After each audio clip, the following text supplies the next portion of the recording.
This story deals with a rather old-fashioned lady who was planning a couple of weeks vacation in Florida. A lot of us would like to take a couple of weeks in Florida. I'd like to take a couple of weeks in Florida. And she was quite delicate, and she was quite elegant with her language, very proper. And she wrote a letter to a particular campground and asked for reservations. She wanted to make sure the campground was fully equipped. But she didn't know how quite to ask about the toilet facilities. She just couldn't bring herself to write the word toilet in her letter. So after much deliberation, she finally came up with an old-fashioned term, bathroom commode.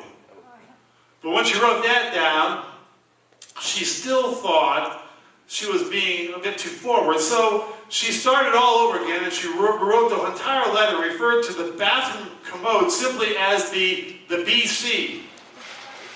Does the campground have its own BC, is what she was actually writing. Well, the campground owner wasn't old-fashioned at all. He was a younger guy, and when he got the letter, he couldn't quite figure out what the heck this lady was talking about. That BC. Well, what's a BC?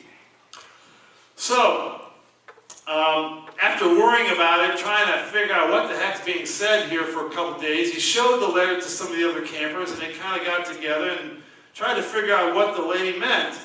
Well, the campground owner finally came to the conclusion that the lady was, and must be, asking about the location of the nearest Baptist church. So he sat down and he wrote the following reply to her. Dear madam, I regret very much the delay in answering your letter, but I now take pleasure of informing you that the BC is located 9 miles north of the campsite and is capable of seating 250 people at one time.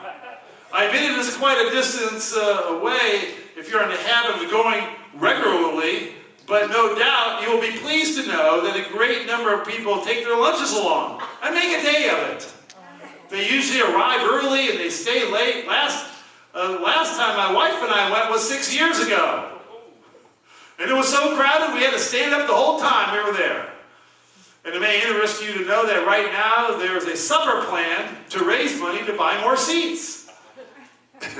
And they plan to hold the supper in the middle of the BC. So everyone can watch and talk about this great event. And I would like to say it pains me very much not to be able to go more regularly. But it is surely not for lack of desire on my part. Now, as we grow older, it seems to be more and more of an effort, particularly in cold weather. If you decide to come down to the campground, perhaps I could go with you for the first time. Sit with you and introduce you to all the other folks. This is a really friendly community. I liked it. This week's portion from the Parashah Pinchas is the last half of chapter 25 of Bamidbar, or Numbers. That concludes last week's and begins this week's. Now God, at this point, is not happy. God is not happy. In fact, he's pretty aggravated in how easily his people have been sucked into Moab's scheme to entice Jewish people into immorality. He's sitting there going, are you kidding me? They can't see this. I can see it. They don't see this coming. And not only do the women of Moab easily seduce the Jewish men, but they also lure them into worshiping their national idol, Baal, or Baal Peor. Now, if you read last week's Parashah, or portion, the prophet Bilyam was seduced financially by the king of Moab, and that was Balak, and he was taken up to a high place by Balak for Bilyam to curse the people, only instead to hear Bilyam turn around and bless them. To bless them. And this high place that he took it to was Peor. Now, though Baal was the god that these people worshiped throughout their country, if you went to different localities in this country, they had their own sort of way, distinct way of worshiping Baal. Not unlike our neighborhood. There's many in Canton that worship Yeshua. But in most places they would call him Jesus. And they all had their own little distinct, unique way of doing that. We have our unique, distinct way. We dance and we sing and we chant liturgy, and a lot of it's in Hebrew and English. This is what we do. And we have a very strong reason for why we do it this way. And if you go to other churches up the street on Sunday, they'll be doing it a variety of unique and distinct ways. No different than what they worship their god, Baal. Now, the consequence for Israel's worship of Baal was a plague that broke out, costing the lives of 24,000 Jews. 24,000 Jews. And to understand the dynamics of this story, you need to look back in time before this story, 400 years, to the time of Saddam and Amorah, or Sodom and Amorah. As the cities are being ravaged at that time by rains of sulfur and fire, Abraham, or Abraham's nephew, that's Lot, escapes into the hills with his two daughters. Now the daughters look out upon the devastation of these cities and presume that they're the only survivors that are left on the earth. Sodom and Gomorrah was their world. And they thought that was it.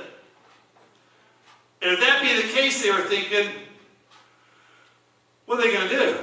They're women in this culture and day. How are we going to propagate the human species? Their dad's the only living male. How's this going to happen? So in order for this to happen, they initiate an incestuous relationship with their father. They hook up with dad. They get him drunk. And 9 months later, each of these daughters gives birth to a baby boy. And you can read that in Genesis 19, verses 30 to 38.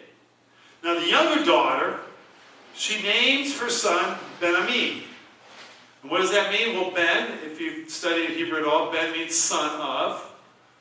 So Ami, or son of my people. Son of my people. And it can be interpreted that she probably was not too comfortable with this plan. She was not too comfortable sleeping with dad. And so she was trying to modestly hide the baby's lineage. The older daughter, on the other hand, maybe uncomfortable, you would think, about the incest, still deals with it in a much different way than her sister. She figures that by presenting incest as a valid alternative lifestyle, that she could justify her behavior and not feel so guilty about it. So in other words, she states this: she believes that I can do whatever I want, and who are you to tell me otherwise? Sounds like what's happening in the world today, doesn't it? And certainly what's going on in the Supreme Court. We can do whatever we want. We might have an alternative lifestyle, but we're going to go ahead and flaunt it. So in other words, she flaunts her actions by brazenly naming her son Moab, which means from my father. She makes incest the child's name. That's what Moab means, Av is father. From my father. And I believe each of us and society as a whole still maintains a disgust for incest. But listen to this. Historically, rabbinical thought, or the discussions of rabbis throughout the centuries, thought has considered that the three cardinal sins that one can commit are first and foremost taking an innocent life, which is murder. We call it abortion today. The second thing they thought is just horrendous is incest. And this third thing they say is idolatry. So the rabbi's conviction is murder, incest, and idolatry. Now, would you ever consider the sin of incest right up there with the sin of adultery? I think you thought, oh my goodness, they committed idolatry. Oh, how horrific. It's right up there with incest. I don't think you would have felt that way. But our message this morning is going to center upon the uniqueness of something that the people of Moab idolized. And that is Baal of Peor. Baal of Peor. The Talmud, which is the oral tradition that unfortunately in much Jewish tradition has almost become authoritative, describes various modes of idolatrous worship that existed amongst the Gentiles, the non-Jewish people. Some were served worship through human sacrifice. Others were worshipped by tossing stones at the idol. But special attention is given to the unique way that the Baal of Peor was worshipped. They worshipped Baal Peor by stripping off their clothes and then defecating in front of the idol. That's how they worshiped. And, when I found this out, I kind of had the same response you do, probably right in your head, going, what's up with that? What's up with that? Where did that come from? Now, I also knew your next question might be, he's not going to give a message on the bathroom, going to the bathroom, is he, or something, he does a lot of crazy stuff, but is he really going there? Well, what would you expect?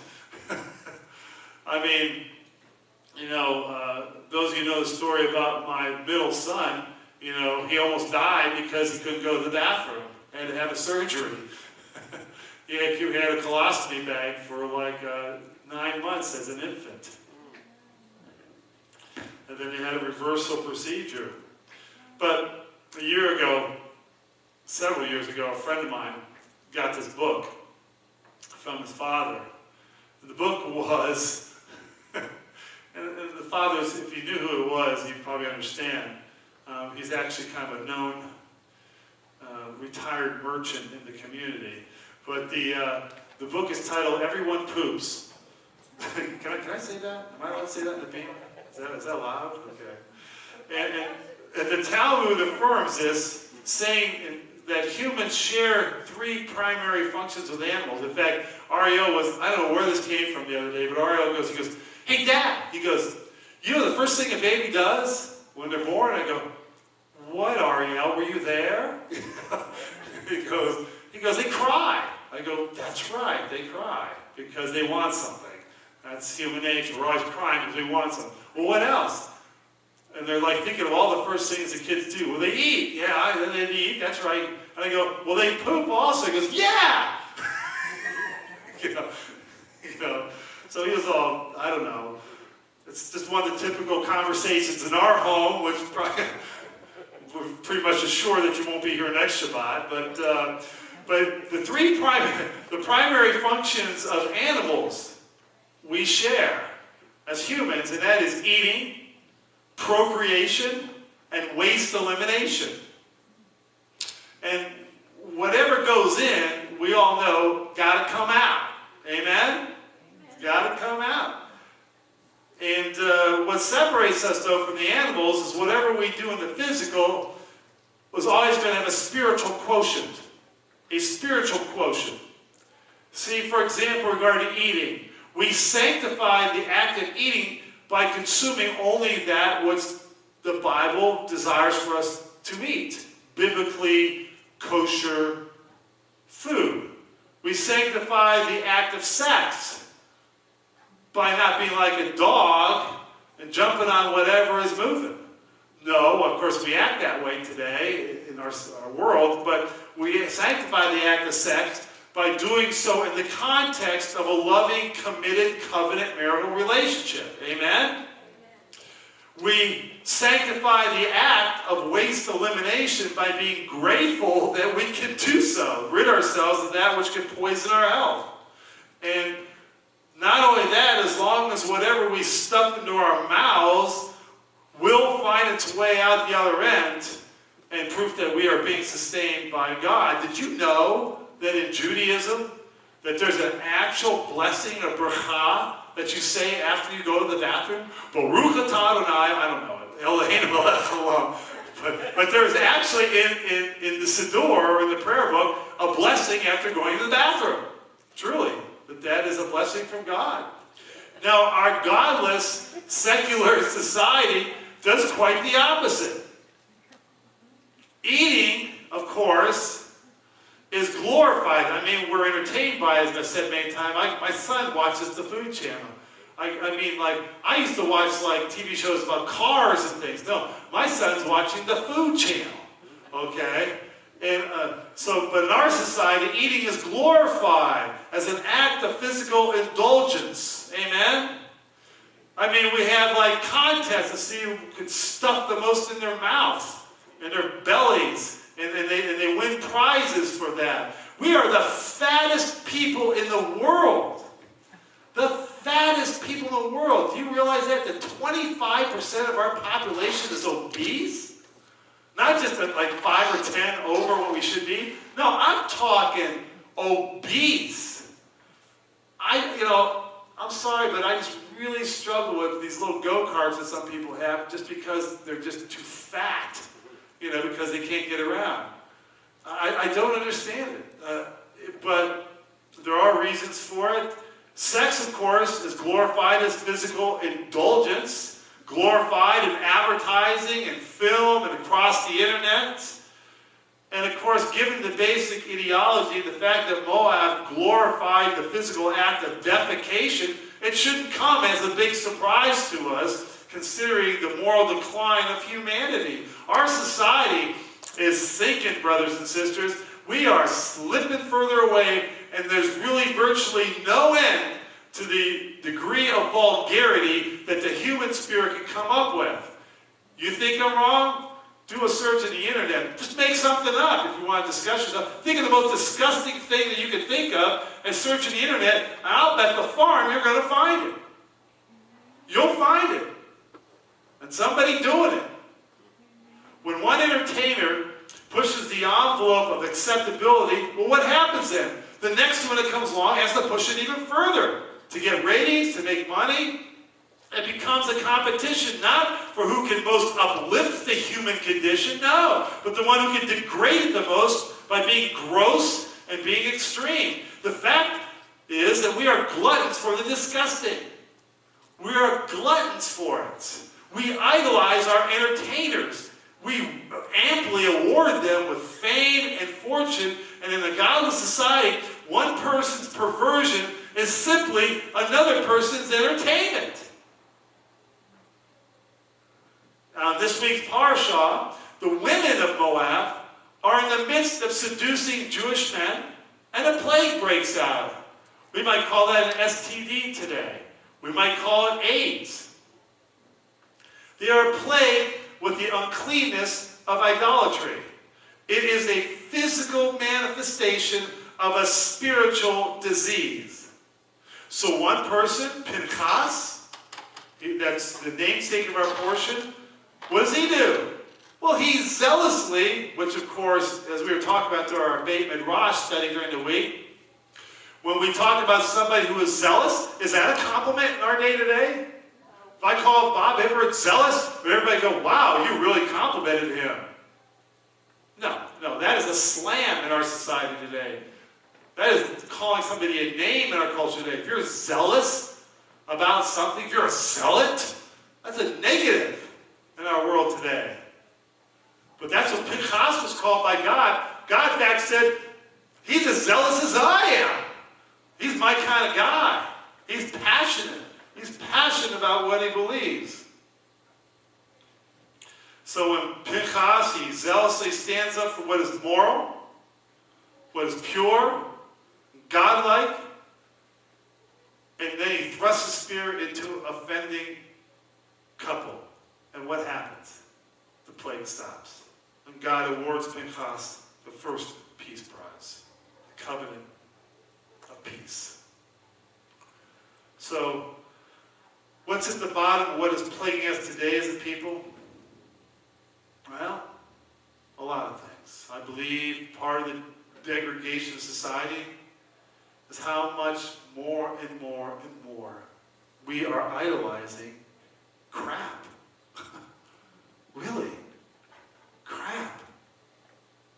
Our society is disposable. We don't buy things that are well made anymore. We don't, we just had the NBA draft. NBA draft, they're drafting the next superstars for all the teams out of college. Do you realize probably half of those guys that got drafted are going to make multi-million-dollar contracts? They can't even make a foul shot. I mean, it's almost a joke anymore that they can't even make it. You stand with nobody blocking you, all by yourself, the foul line, not running, jumping, driving to the hoop. All you have to do is just stand there and put the ball in the hoop. And half these guys can't even make foul shots. And they're making millions of dollars. Are you kidding me? There's like guys that can sit there and do like 40 in a row underhanded. Like some of those guys just shoot like underhand. It's tragic. We pay them millions of dollars and can't make a foul shot. We are entertained by crap. Crappy behavior. The more obnoxious a person is, we're entertained by it. We turn on the TV, and if somebody's loudmouth or foul-mouthed or, we think that's entertaining. We think that's cool. Less and less am I sort of can relate to TV anymore. Crappy behavior. Years ago, some of the behavior that's taking place amongst celebrities, some of the behavior that takes place amongst athletes, people that we see in the corporate world. I mean, we used to be offended by it. Now we're entertained by it. We watch it. Crappy values, crappy performance. Our world we idolize crap. And I don't get it. I'm not happy with it. I'm not satisfied with it. Why? Help me answer this. Seriously, ask yourself this question. Why on earth are we mesmerized by the Kardashians? Can somebody help me with that? Does anybody really sit down and go, what's up with that? I mean, we got a couple snot-nosed, spoiled women, and we're entertained by them? And all they do is go from program to program with them whining to each other and all the stupid choices they make and the people they hang out with. The Kardashians, are you kidding me? That's entertainment? That's a neighbor that you don't want to have. You know what I'm saying? We're watching that? I don't get it. What is their talent? Being whiners? Being brats? I just don't get it. What is a Kardashian? I mean, really, it's almost laughable. It's so ridiculous. But it's like some people take this really seriously. I mean, some of these TV shows are just so full of crap. The movies are good. Like somebody asked me, how do you like the new Star Trek movie? And I thought, it's all right. And they go, oh, wow, look at the special effects, man. It was like the coolest thing I ever saw. I said, that's all it is. It's all special effects. The story sucked. There's no acting. There's no storyline. No creativity. It's just stuff blowing up and flashing or whatever. So what? Go back 60 years and you actually had to act. Because you couldn't depend upon special effects. They didn't exist. Gone with the Wind? Are you kidding? Wizard of Oz? That was really cutting edge there. Look at some of these old shows. The actors actually had to act. They had to actually know their craft. But we just put up with crap today. God testifies that for that time and place, Pentecost's approach was correct. God had ordered him to do that, to take care of those who idolize with the sword. Now, of course, today we got to do things much more diplomatically. We got to be much more politically correct. But the need to react is still there. We have to say something. What do? What do we do with this comfort level of crap? It's in our houses of worship. I'm telling you, brothers and sisters, the teaching and preaching that you're getting today is entertainment. It's not substantive. It doesn't go there. It's not laden with truth. It doesn't challenge you. It doesn't convict you. It doesn't push you or stress you. It makes you feel good. A lot of it is just crap. It really is. The theology is weak and watered down. And we become entertained by it. Is there some kind of... Did I not get the memo that if you're on TV, you have to have a dopey hairdo or something? Or some dopey clothes? I didn't get that memo. Maybe I'm ranting. But the fact is we watch this stuff. And we listen to the same name it and claim it message. And we watch these guys jump around the stage, stomping and swinging and going crazy. And we think that that's ministry. We think that's preaching. And it really, when you pull away all the special effects and the audio visual and the rocking band and the cool PowerPoints and everything, the message is crap. It really is. And we've settled for that. The most effective thing that you can do is to take a pooper scooper to your own yard.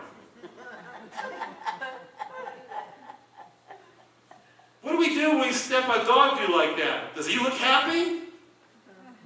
Do you feel happy? It stinks. It's all over your shit. Oh, man. I was just talking to my friend Pastor Tim and preached here. I was talking to him on the phone. He starts yelling at his dog, hey, come over here. I go, what, you walking your dog while you talk to me? He goes, yeah. He goes, yeah, my dog likes to go to the neighbor's yard and crap in the neighbor's yard. Because, I don't know what it is. She loves to go, she doesn't want to go in her own yard. She wants to go crap in somebody else's yard. Yeah, well, thanks. Keep away from my yard. She won't go. Yeah, won't go. That's good. That's good. We like to do that. It's not a positive thing when we step on dog do. But when others step into your house, when others step into your life, are they going to walk away with something stinking in their life? Degrading them in such a way that they're going to take it somewhere else and soil other places and stink up the world we live in? Is your life going to represent that? Is there crap in your life that people are going to take outside of your house? Corinth. If you did a study about Corinth, we have the 2 books of Corinthians, 1st and 2nd Corinthians. It's LA. It's Vegas. It's Miami. It's New York. That's Corinth. Multicultural, multi-valued. Corinth was noted for all its indulgences.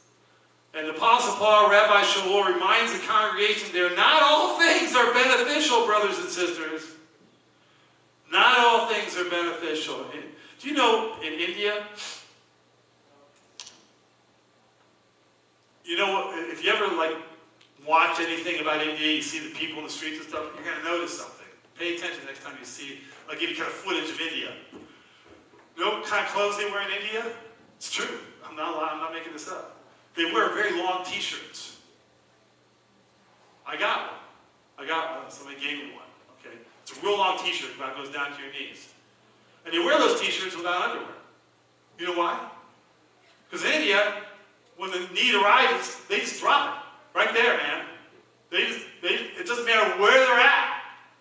Sitting, they don't wait for no bathroom. There's no bathrooms. It's right there, like a dog. When the need arises, that's what they do in India. Not kidding you. It's common.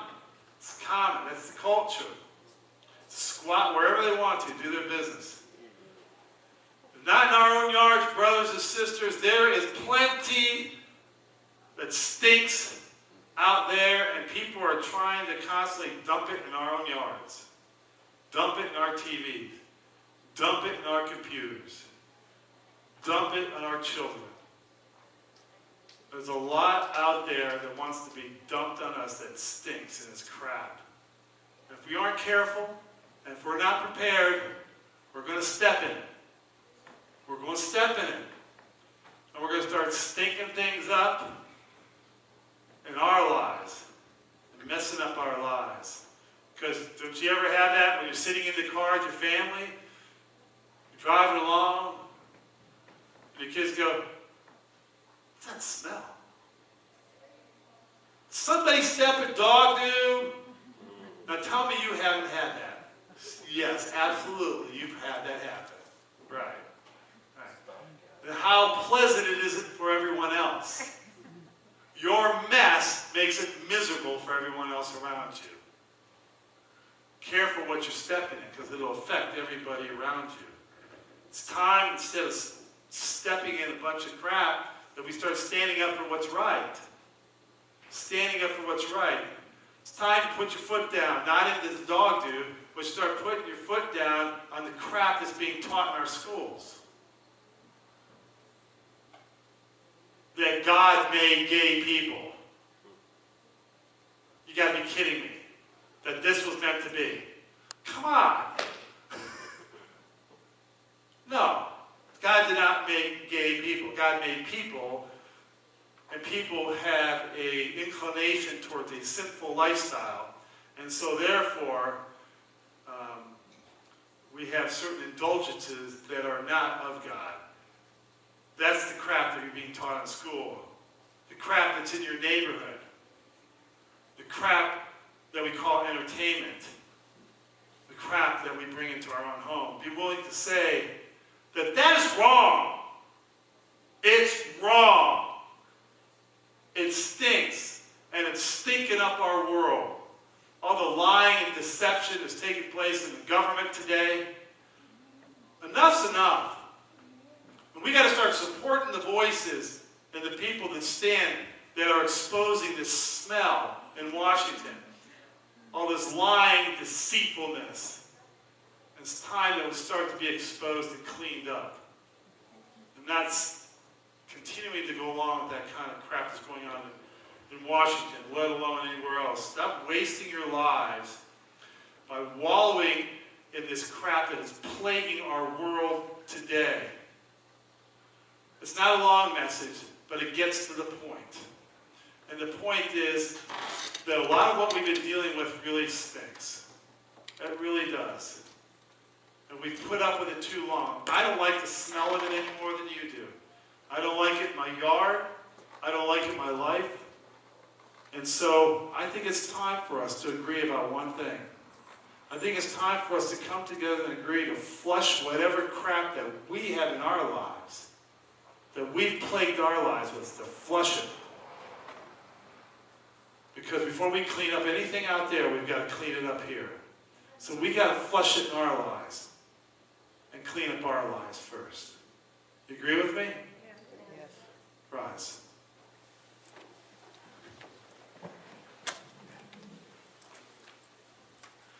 Yivarech Yahweh v'yishmarecha Z'Adonai panav alecha v'chanecha